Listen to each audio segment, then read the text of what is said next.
Dios los bendiga, doctor. Muchas gracias. Gracias, obispo. Qué alegría es estar con ustedes esta noche.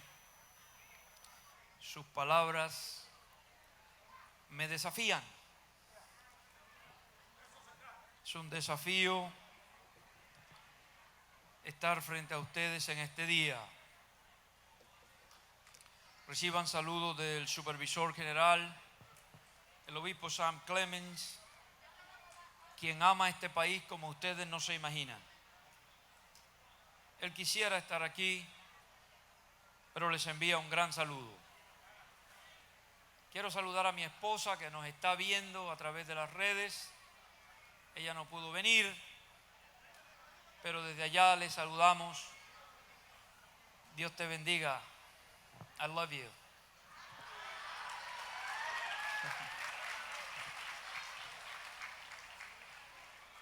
Tengo un gran desafío en esta noche, porque quiero compartir mi corazón con relación al tema que nos ocupa. Y quiero sugerir a la iglesia como una comunidad en respuesta a la situación mundial. Si usted piensa que la descomposición social, que la debacle que existe es un asunto de la República Dominicana, quiero decirle que esto es un asunto global. Esto está afectando a toda la humanidad. Pero yo pienso que esto no es sorpresa para Dios. Y que el arma más poderosa que Dios tiene para la expansión de su reino sobre la tierra se llama la iglesia. Y que Él mismo dijo: yo voy a edificar mi iglesia y las puertas del infierno no prevalecerán en contra de ella. La primera vez que la palabra iglesia se menciona en la Biblia es pronunciada por Jesús en su histórica declaración: yo edificaré mi iglesia. La palabra eclesía del griego ekkaleo se ha traducido al castellano como una asamblea formada por aquellos que fueron llamados. Quienes respondieran a dicho llamado formarían parte de una comunidad peculiar y muy diferente a lo que los grupos religiosos de la época conocían. Desde sus inicios, esta nueva comunidad fue llamada a suplir internamente las necesidades de todos sus miembros, fueran estas físicas, sociales, espirituales, psicológicas, relacionales o de cualquier orden. Este sermón tiene como objetivo proponer una pastoral integral en tiempos difíciles que mire a la iglesia autocrítica e introspectivamente como una comunidad en la misión, ya que el ser humano es un ente social espiritual muy complejo y multidimensional. La pastoral necesaria para ministrarle eficazmente deberá también ser multidimensional. El acercamiento ministerial simplista y escapista que hemos utilizado, especialmente dentro del contexto latinoamericano, se ha agotado y se ha vuelto obsoleto. se necesita urgentemente una revisión y nuevas lecturas a los fenómenos que ocurren en el seno de la iglesia del siglo XXI. Busquemos, pues, en la palabra de Dios conclusiones que nos ayuden a pensar teológicamente en la iglesia como una comunidad integral, sin falsas dicotomías entre lo espiritual y lo material o lo secular. Es en esa iglesia que el individuo debe encontrar respuestas a sus preguntas existenciales para sus dudas y sus inseguridades. La confraternidad o comunión, koinonía, fue una característica principal de la iglesia del primer siglo. En Hechos 2, Lucas nos muestra la dinámica existente entre los creyentes. Y perseveraban en la doctrina de los apóstoles, y en la comunión, y en el partimiento del pan, y en las oraciones. Y toda persona tenía temor, y muchas maravillas y señales eran hechas por los apóstoles, y todos los que creían estaban juntos y tenían todas las cosas comunes, y vendían las posesiones y las haciendas y las repartían a todos como cada uno había menester, y perseverando unánimes cada día en el templo y partiendo el pan en las casas, comían juntos con alegría y sencillez de corazón, alabando a Dios y teniendo gracia con todo el pueblo. Y el Señor añadía cada día a la iglesia a los que habían de ser salvos. Los escritos bíblicos continúan registrando un interés particular en reforzar la enseñanza del cuidado mutuo del creyente en el seno de la iglesia, al punto que se estima que el 44% del contenido de las epístolas neotestamentarias tratan de cómo los cristianos deben tratarse unos a otros. Las cartas paulinas, por ejemplo, incluyen el término griego alelón, que se traduce al castellano como los unos a los otros. 59 veces se repite este término como un mandato específico, y el que más se repite es ámense los unos a otros. A través de un estudio exhaustivo de la palabra de Dios, el doctor David Ferguson identificó en la Biblia por lo menos 10 necesidades relacionales genuinas que experimentan los seres humanos. Todos los seres humanos necesitamos consuelo, atención, aceptación, apreciación, apoyo, ánimo, afección, respeto y seguridad. Y eso lo dice la ciencia de la psicología, pero lo encontramos primero en las páginas de la Biblia. El ser humano tiene que respetarse, el ser humano necesita consuelo, el ser humano necesita afirmación, no porque lo diga la psicología, sino porque Dios nos creó así. Por eso se les llaman necesidades relacionales. Ferguson sugiere que es importante identificar nuestras principales necesidades relacionales y las de quienes nos rodean, mayormente nuestros cónyuges, para trabajar intencionalmente en suplirlas. Se necesitan otros seres humanos que nos ministren.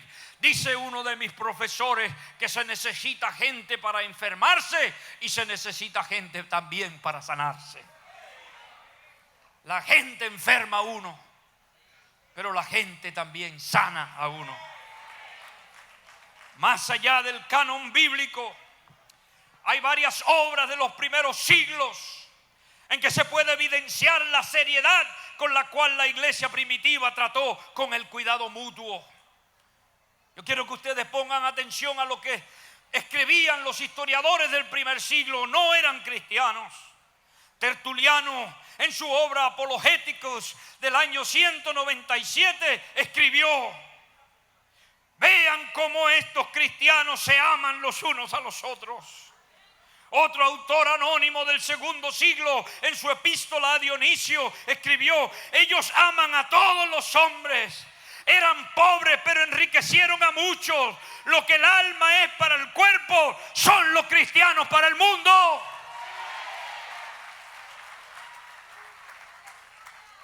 Los cristianos nunca hemos sido personas de odio. Los cristianos somos gente de amor. Sin ánimo ninguno de idealizar aquella naciente iglesia del primer siglo, es obvio que asimilaron la enseñanza de suplir las necesidades de los unos a los otros que recibieron de sus primeros líderes. Tal despliegue de amor llamó la atención de los historiadores de la época. Pero ¿cómo agregamos valor a un mundo que cada día le da las espaldas a Dios? Quiero sugerir primeramente que para nosotros poder agregar valor tenemos que tener claro que somos una comunidad en Cristo. Lo primero que debemos establecer es que la iglesia es una comunidad en Cristo. Y según nos recuerda Dietrich Bonhoeffer, no es un ideal a realizar, sino una realidad creada por Dios en Cristo, de la que Él nos permite participar hoy. En la medida en que aprendamos a reconocer que Jesucristo es verdaderamente el fundador, el motor y la promesa de nuestra comunidad, en esa misma medida aprenderemos a pensar en ella, a orar por ella y a esperar por ella con serenidad. Fue Jesucristo mismo quien llamó a los que Él quiso, los cuales se reunieron con Él. Designó a los 12, a quienes nombró apóstoles, para que lo acompañaran, para enviarlos a predicar y ejercer autoridad para expulsar demonios. Como comunidad estamos fundados por Cristo, en Cristo y para Cristo. La iglesia solo funciona bien cuando entiende, abraza y celebra esta verdad.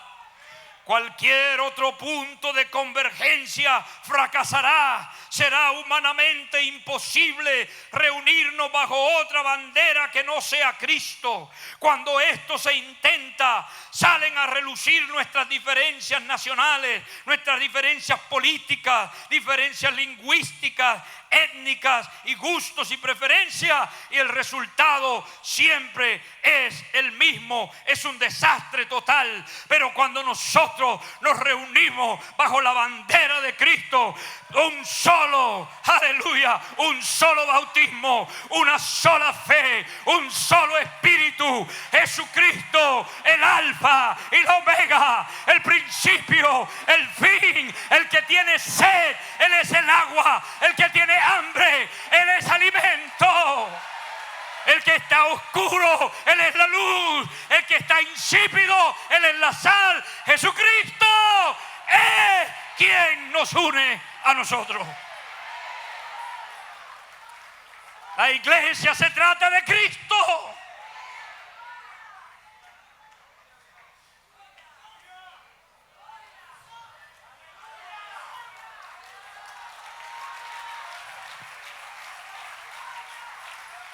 La iglesia puede dedicarse a muchas cosas, como dijo el obispo nacional en su primer sermón al abrir esta convención. Estas mismas notas las tenía escritas antes que él lo diga, pero Dios quiere repetírselo a esta iglesia. La iglesia puede dedicarse a muchas actividades y a menudo lo hace.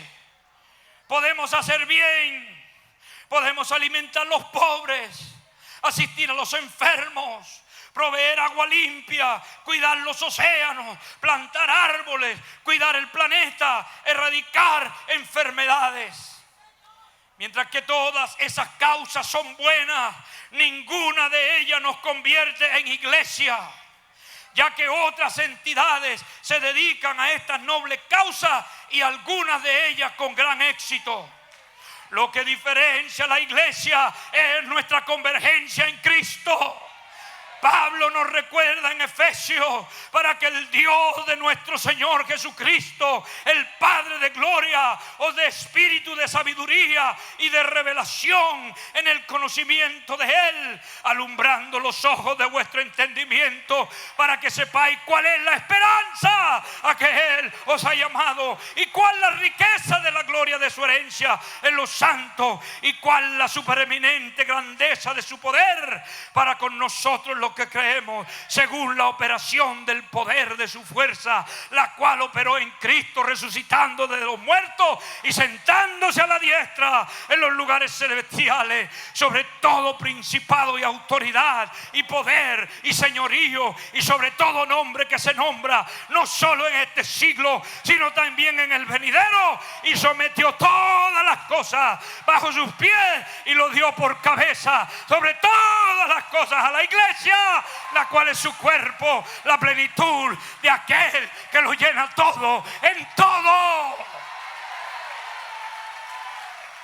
Ese es Cristo. Estamos reunidos en Cristo. Somos una comunidad en Cristo. El punto y el puente que nos une es Cristo. En Él desaparecen nuestras diferencias. Lo decía magistralmente nuestro obispo. Esta iglesia no tiene un partido político. Aquí usted puede votar por quien sirva mejores los candidatos de donde usted vive. Nosotros no nos vamos a dividir por diferencias políticas. A nosotros nos une Cristo. Cuando nos reunimos como iglesia, somos la iglesia de Cristo. Y en Él desaparecen todas nuestras diferencias. En Cristo podemos compartir con las asambleas de Dios, podemos compartir con los metodistas, podemos compartir con los adventistas, podemos compartir con cualquier persona. Aleluya, porque quien nos une es Cristo.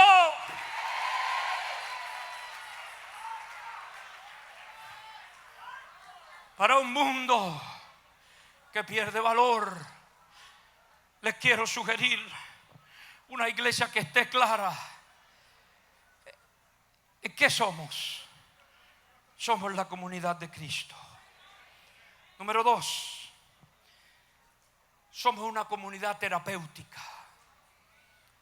En su libro Una iglesia emocionalmente sana, el pastor Peter Scazzero plantea que la iglesia debe ser un lugar donde todo creyente se puede ser vulnerable. Luego de una experiencia desastrosa en su propio matrimonio, mientras servía como el pastor principal, Scazzero descubrió el poder de la debilidad y de la vulnerabilidad. Hoy Scazzero modela un estilo de liderazgo en la iglesia Nueva Vida a través del quebrantamiento y de la vulnerabilidad. A los miembros se les recuerda a menudo: aquí no hay héroes cristianos, aquí solo hay personas. A los líderes de adoración y ministerios pequeños se les alienta a contar sus propias historias de debilidad, de lucha, de quebrantamiento mientras están ministrando. Esa es quizás la cualidad indispensable para un buen culto en la iglesia Nueva Vida, que los líderes le digan a la gente: yo no tengo todo fríamente calculado como el chapulín. Esto contrasta mucho con la realidad de algunos círculos donde hoy se practica lo que el doctor Eldin Villafañe ha llamado triunfalismo, haciendo un llamado al discipulado radical. Villafañe nos recuerda que más que a triunfalismo, el discipulado es una invitación al sacrificio y al servicio. Este llamado se hace al mismo momento en que abunda en el ámbito latinoamericano los eslogans triunfalistas que se declaran ser bendecidos, prosperados y en victoria, aún por aquellos que se apartan totalmente de las prácticas historia de la iglesia por 2000 años. Peor aún, algunos gobiernos usan hoy estos slogans en sus campañas como anzuelo para el pueblo cristiano, Y desafortunadamente algunos creyentes inmaduros caen víctimas de tales artimañas. Una pastoral integral deberá siempre crear espacio para la vulnerabilidad en el seno de la iglesia, donde los feligreses no sientan la presión de ser perfectos, sino que sean vulnerables con sus necesidades o luchas, cualquiera que fuere su naturaleza.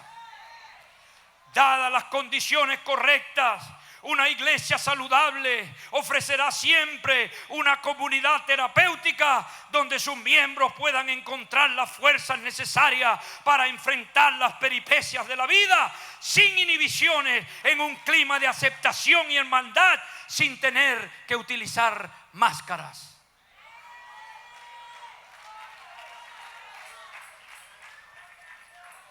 Las iglesias están llenas de gente con máscaras. Gente que se visten de cristiano evangélico el domingo, que se ponen ropa de iglesia y de lunes a viernes se ponen otra ropa. Gente que quiere aparentar una cosa. Y yo les quiero decir a ustedes, en una iglesia nadie debe sentirse que tiene que ponerse una máscara para venir. El himno antiguo nos dice: tal como soy, sin más decir, así como estoy, así lleno de heridas, así lleno de faltas. Oh, Dios no ha terminado conmigo todavía. Estoy en la rueda del alfarero. Él me está dando la forma que Él quiere. Y cuando Él termine conmigo,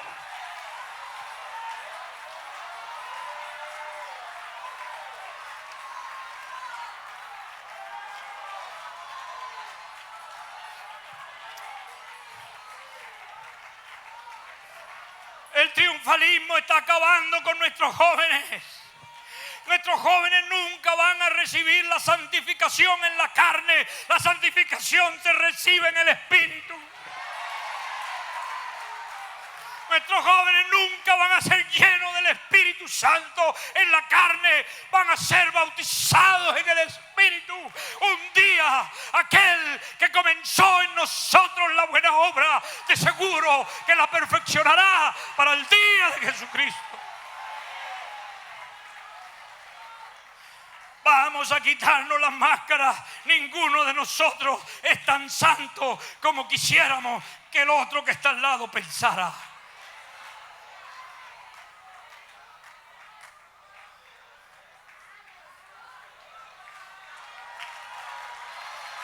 La iglesia debe ser el lugar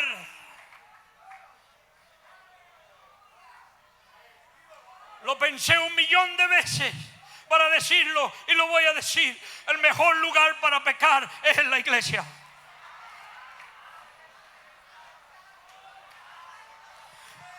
Afuera el diablo te come. En la iglesia tus hermanos te restauran. En la iglesia el que es más fuerte, se le ha dicho siempre, comience a sobrellevar al que es más débil.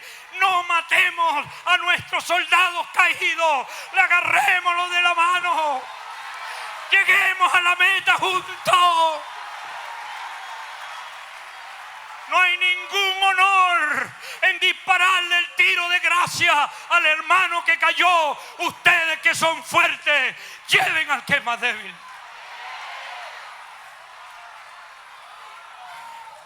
Pero para eso la iglesia tiene que ser una comunidad terapéutica. Los jóvenes que fallan, mejor lugar para usted ir es volver a la iglesia, no es irse.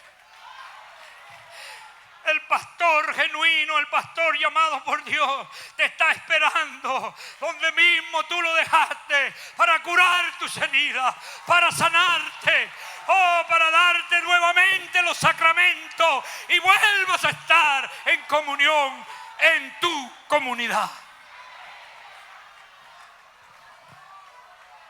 No más máscaras de santidad falsa. que no es verdad.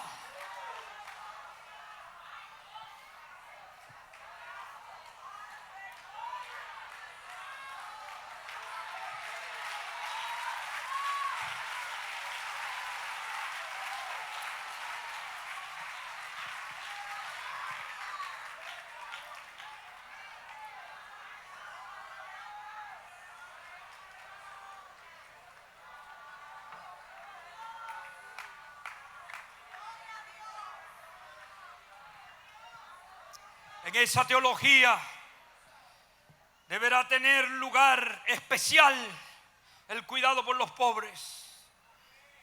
Porque Jesús se preocupó tanto, Jesús habló tanto de los pobres y de los inmigrantes. Usted no se imagina cuánto habló. Sus dilemas, la lucha por la justicia social en el sentido teológico del Shalom. En estos temas, nuestras iglesias de Dios de la profecía, la mayoría de ellas están en los sectores marginados de nuestro país. Tienen una posición privilegiada porque están ubicadas donde está el pobre, el que más nos necesita.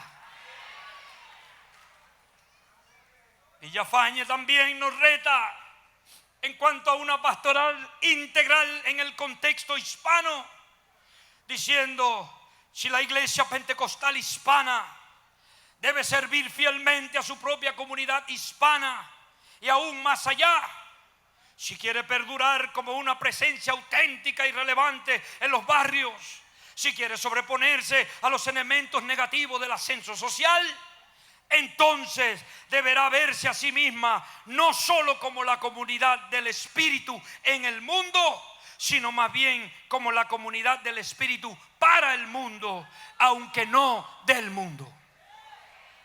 Yo no sé si usted entendió eso. En definitiva, una señal de la promesa y presencia del proyecto histórico del Espíritu Santo, que es el reino de Dios aquí en la tierra.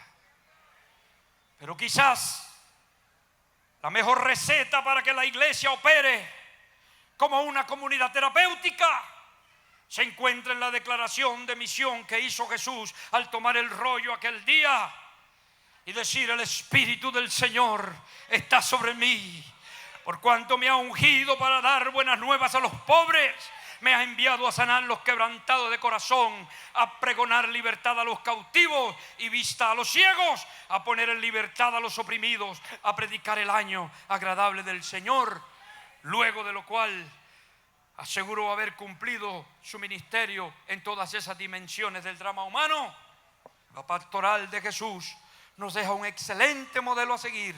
Quiera Dios que esta convención pueda hoy decir con honestidad, mirar a su comunidad y decir, como dijo el maestro: hoy se ha cumplido esta escritura delante de vosotros. Número 3, agregamos valor siendo una comunidad carismática.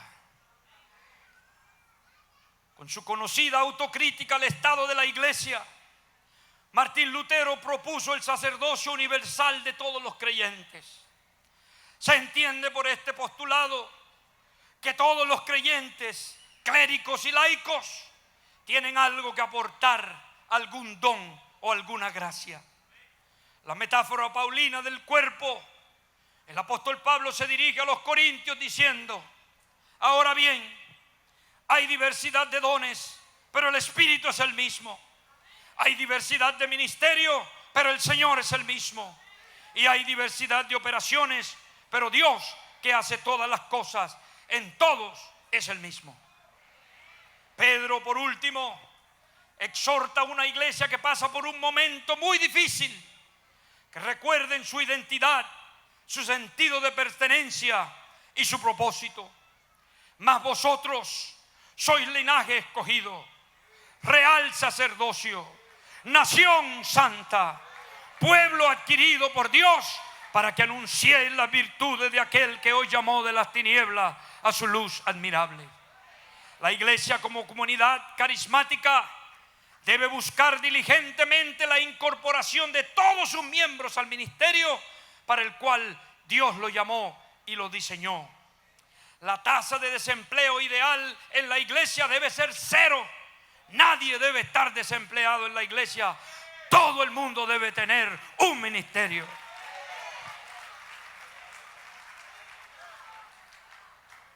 Los miembros del cuerpo que no se usan se atrofian. Los miembros de la iglesia que no se incorporan al ministerio para el cual Dios lo llamó, aparte de ser un desperdicio por el cual tendremos que dar cuenta a Dios, no están cumpliendo con el propósito por el cual fueron diseñados por Dios. No hay nada más hermoso como pastor que ver a cada miembro de la iglesia sirviendo en sus dones, sirviendo en sus talentos. Me gozaba con la jovencita que danzaban. Yo no puedo danzar así. Ustedes no quisieran ver eso, pero ellas sí lo hacen con una gracia. Y si alguien no las hubiera incorporado a ese ministerio, ¿dónde estuvieran hoy? Hay que crear espacio para nuevos ministerios. Hay que hacer espacio para los jóvenes. Hay que hacer espacio intencional, obsesionadamente. El trabajo de cada pastor es buscar quién nos va a reemplazar cuando nosotros ya nos vayamos. Número 4. Agregamos valor siendo una comunidad pastoral, con una visión pastoral para la comunidad. Y viendo las gentes, tuvo compasión de ellas porque estaban derramadas y esparcidas como ovejas que no tienen pastor.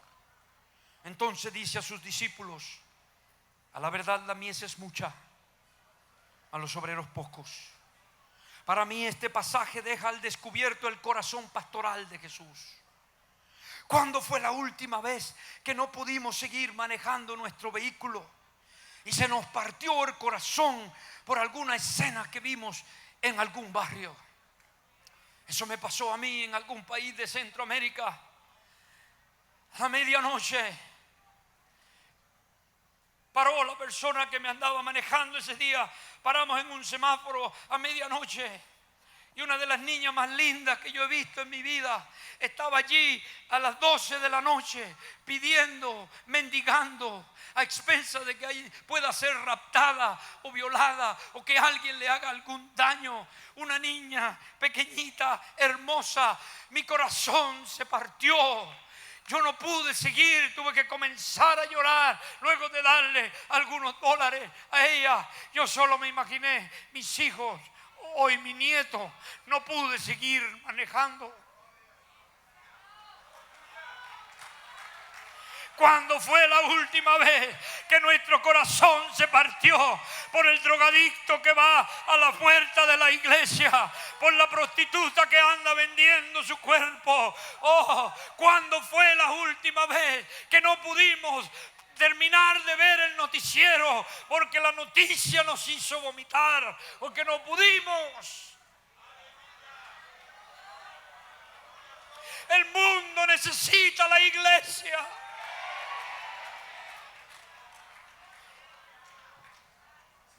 Eso fue lo que le pasó a Jesús este día cuando vio la multitud que corrían como caballos, corrían como animales, no tenían rumbo. Así está la sociedad del siglo XXI en todos los países. La iglesia necesita, aleluya, necesitamos salir de los templos, necesitamos dejar la religión fracasada, necesitamos meternos en la comunidad.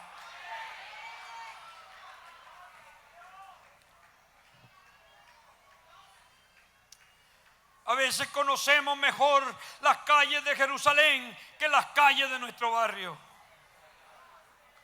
El doctor Samuel Pagán dice que a él no le interesa mucho saber de las calles de oro, porque allí Dios todo lo tiene bajo control. Le interesa más lo que pasa en las calles de Los Minas, de Las Cañitas, de Gualey. donde nuestros jóvenes mueren a diario por la violencia que nos arropa. A veces estamos más interesados en conocer el texto griego o hebreo que el idioma que habla el pueblo, particularmente los jóvenes. Yo quiero confesarles, yo no entiendo el lenguaje que hablan los jóvenes hoy. Hoy aprendí muchísimas palabras aquí que no sabía. La mejor exégesis que puede hacer un pastor es irse a caminar por las calles de su barrio, y ese barrio va a alimentar tu sermón, va a alimentar lo que tú haces, va a alimentar tu canción, va a alimentar tu liturgia, va a alimentar tu compasión, y te vas a convertir en un pastor. Basta de ejecutivos del púlpito, basta de burocracia, basta de sacos y corbatas. La iglesia necesita pastores.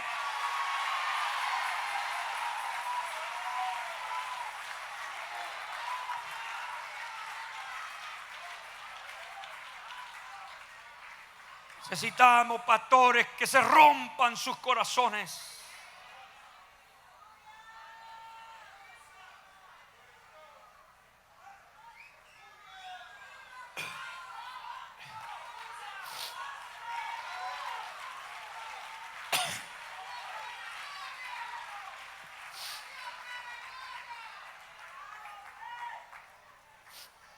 Esa era la introducción, ahora voy a predicar.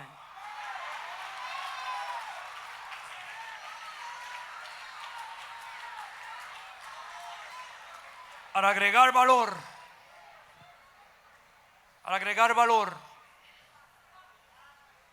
necesitamos estar claros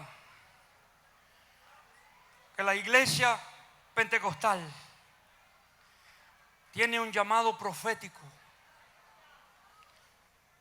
Y somos la conciencia del Estado. Somos la conciencia de la nación. Porque no somos políticos. Porque no importa quién esté en la casa de gobierno. En Estados Unidos yo digo, no importa quién esté en la Casa Blanca, lo que importa es quién esté en el trono blanco. A mí no me importa. Igual es lo mismo todo, yo tengo que levantarme el lunes a trabajar. Pero nosotros tenemos un deber profético.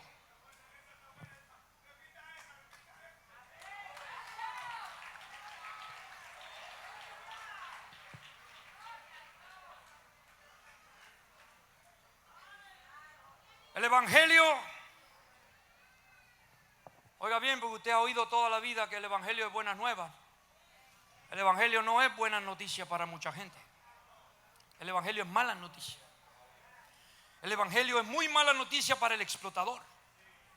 El evangelio es mala noticia para el político corrupto. El evangelio es mala noticia para el pastor turbio. El evangelio es mala noticia para el que quiere hacer las cosas malas. Porque tarde o temprano te vas a encontrar un profeta que te va a decir: así ha dicho el Señor. Y si me cortan la cabeza, que me la corte. Porque los apóstoles aprendieron bien temprano en el ministerio: es mejor obedecer a Dios antes que a los hombres.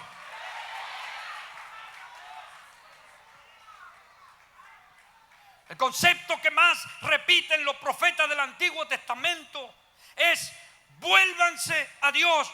En otras palabras, arrepiéntanse.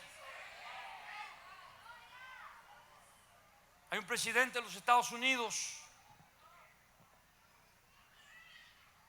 que llegó a un culto y alguien le envió una nota al predicador. Dice: señor presidente, solo queremos decirle, señor pastor, solo queremos decirle que el señor presidente está en la audiencia.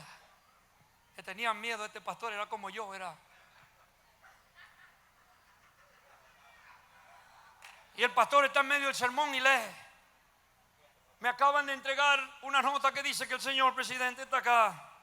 Señor presidente, le quiero decir que si usted no se arrepiente, se va a ir al infierno.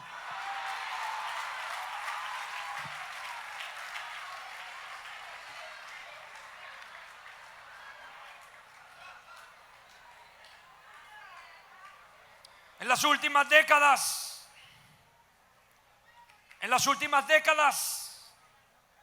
algunos dentro de la iglesia han encontrado un glamour extraño con lo profético, pero es porque no han estudiado el profetismo bíblico de antaño.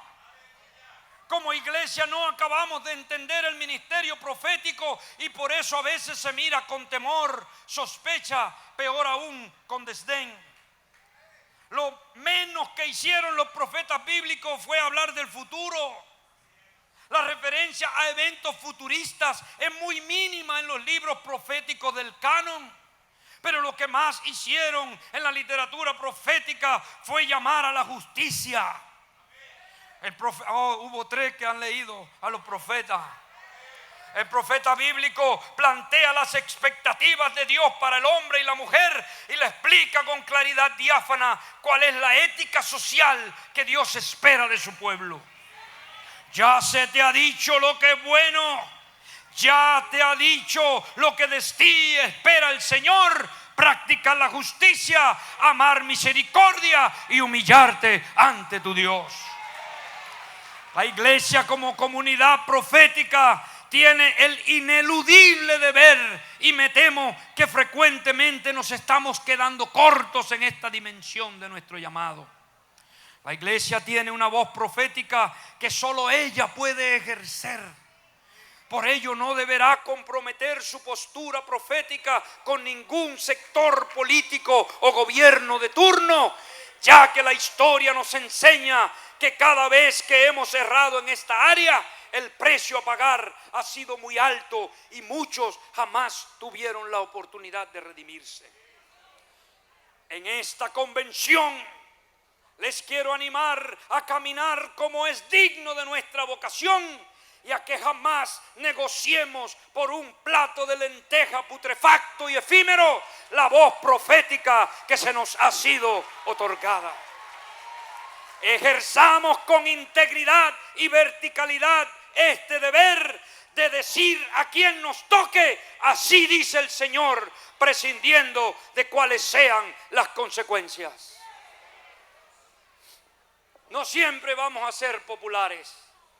No siempre vamos a poder seguir siendo miembros de algunas asociaciones. En algún momento tendremos que caminar solitariamente el camino de la integridad y el camino de la verdad.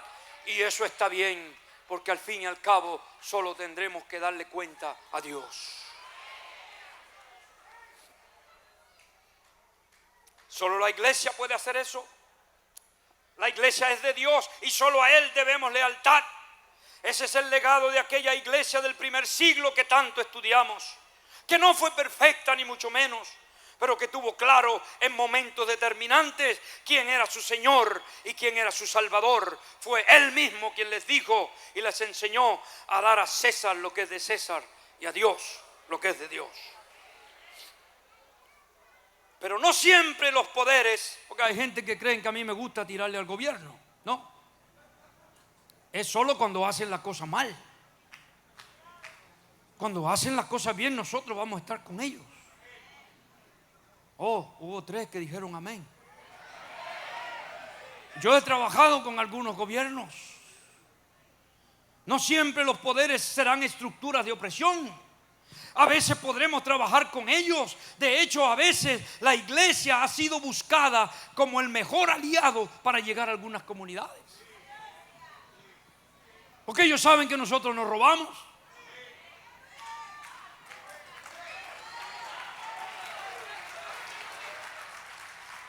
¿O robamos? Hello. Ellos saben que si a un pastor le dan 1,000 pesos para una familia, esos 1,000 pesos van a llegar íntegros. La iglesia es el mejor aliado que el Estado puede tener para que los fondos lleguen a la gente que lo necesita. Porque aquí hay gente seria. Aquí hay gente lavada por la sangre de Jesús, que no se van a quedar con un centavo de nadie y serán los mejores ciudadanos de la República Dominicana.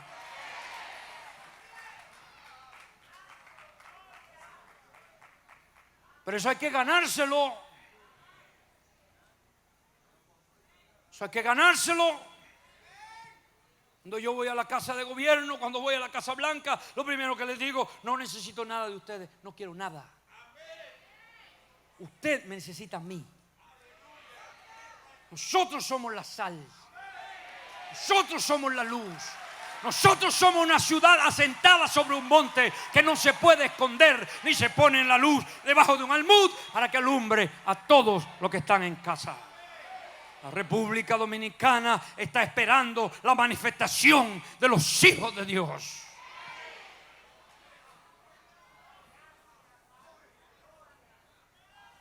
Pero tenemos que ser una comunidad profética. Una de las cosas que debemos corregir, y aquí quiero que me pongan atención, una de las cosas que debemos corregir es que a veces hemos sido conocidos más por lo que condenamos que por aquellas cosas que valoramos. Como comunidad profética, eso es un error. Debemos denunciar, pero también debemos enunciar. Esto es plantear con claridad lo que creemos. Creo que ha llegado el tiempo en que la iglesia sea conocida más por sus enunciados que por sus denuncias. Aquí hay gente inteligente. Aquí hay doctores, abogados, ingenieros, arquitectos que pueden escribir proyectos de leyes. Entonces, nadie me creyó. Pero a nosotros nadie nos va a respetar como fuerza hasta que nosotros no comencemos a traer propuestas serias, alternativas a la sociedad dominicana que tanto lo necesita. Si no creemos el aborto, entonces, ¿qué solución traemos a la mesa?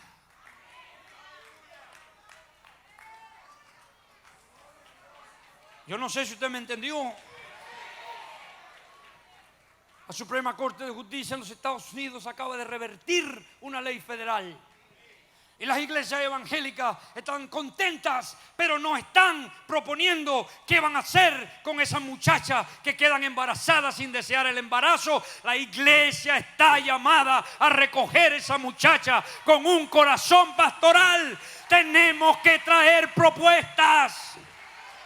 La iglesia no es muerte, la iglesia es vida, la iglesia es vida. Vengan a mí y tendrán vida abundante, dice el Señor. No podemos estar diciendo que creemos que el medio ambiente debe ser cuidado y la iglesia no está haciendo nada. Nosotros tenemos. Los cristianos no pueden tirar basura en la calle.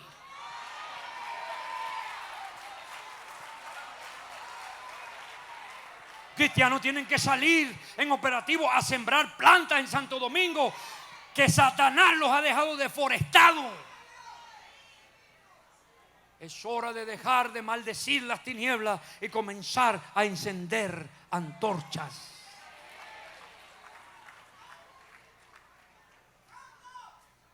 Si estamos en contra de algo, debemos traer a la mesa aquellos valores del reino con los que vamos a reemplazar aquellos valores del reino de las tinieblas que queremos desplazar.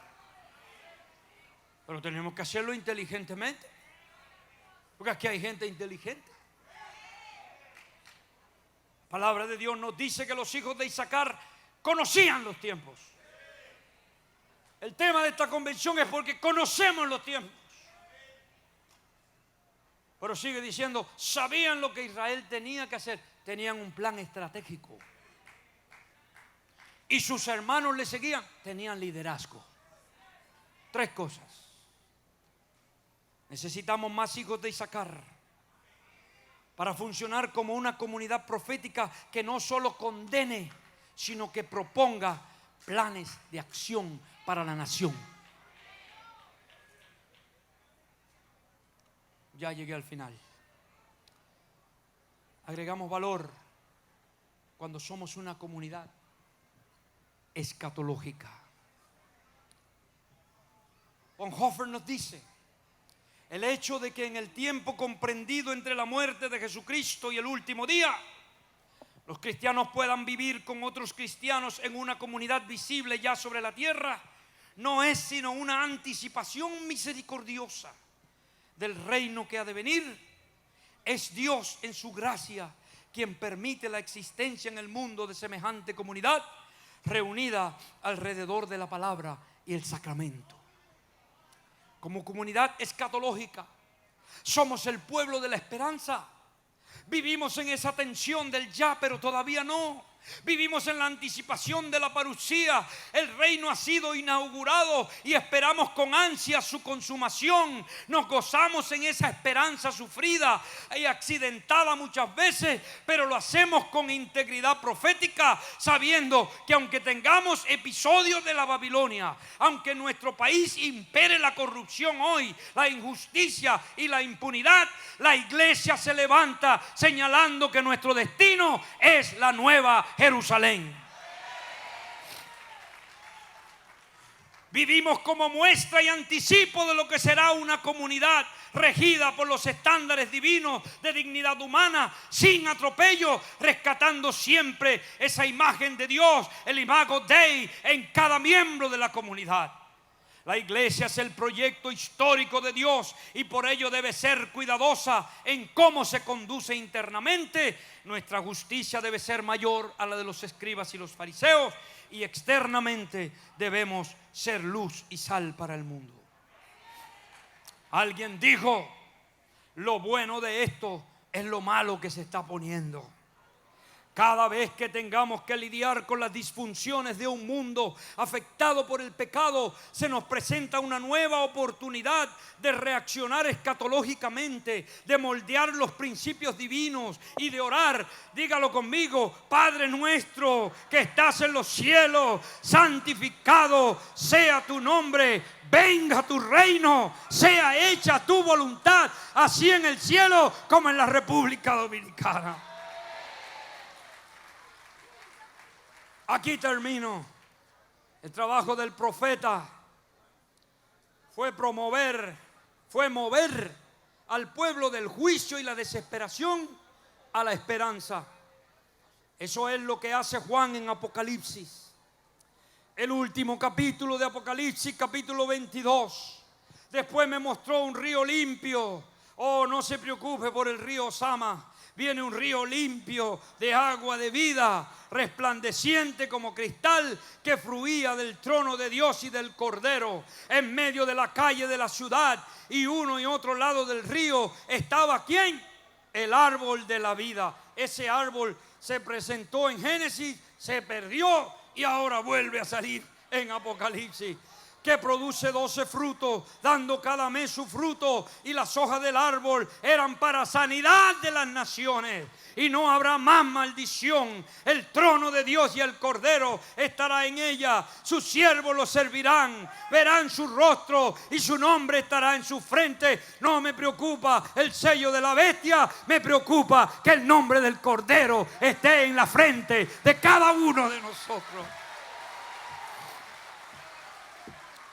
Allí no habrá más noche y no tienen necesidad de luz, de lámpara, ni de luz del sol, porque Dios el Señor los ilumina y reinarán por los siglos de los siglos. Versículo 7, vengo pronto, bienaventurado el que guarda la palabra de la profecía de este libro. Yo, Juan, soy el que oyó y vio estas cosas. Después que las nubes, que yo las hube oído y visto, me postré a los pies del ángel. Y el ángel me dijo: mira, no, párate, yo soy igual que tú. Verso 10, y me dijo: no selles la palabra de la profecía de este libro, porque el tiempo está cerca. Diga conmigo: el tiempo está cerca. Oh, pero aquí yo termino. El que es injusto, sea injusto todavía. Algunos de la sociedad nos van a seguir, otros no nos van a seguir, pero a la iglesia solo tiene una opción: cada vez sea más justa. El que es impuro sea impuro, el que es justo practique toda la justicia todavía, y el que es santo santifíquese más todavía. vengo pronto, mi galardón conmigo para recompensar a cada uno según haya sido su obra. Yo soy el alfa y el omega, el principio y el fin, el último. Bienaventurado, póngase de pie, lea conmigo. Bienaventurados los que lavan sus ropas para tener derecho al árbol de la vida y para entrar por las puertas de la ciudad. Pero los perros estarán afuera, y los hechiceros, los fornicarios, los homicidas, los idólatras y todo aquel que ama la mentira. Yo, Jesús, he enviado mi ángel para daros testimonio de esas cosas en las iglesias. Yo soy la raíz y el linaje de David, la estrella resplandeciente de la mañana, el espíritu y la esposa. La iglesia de Dios de la profecía en la República Dominicana dice: ven, dice: ven, dice: ven, Señor. Aleluya, aleluya, aleluya, aleluya, aleluya, aleluya, aleluya, aleluya, aleluya. Ah, ven, Señor. Ven, Señor. Ven, Señor. El que da testimonio de estas cosas dice: ciertamente vengo en breve. Las últimas palabras de la Biblia, el Señor nos asegura. No importa cómo esto se ponga aquí, el Cordero vence al final y usted vence con el Cordero. Dios le bendiga.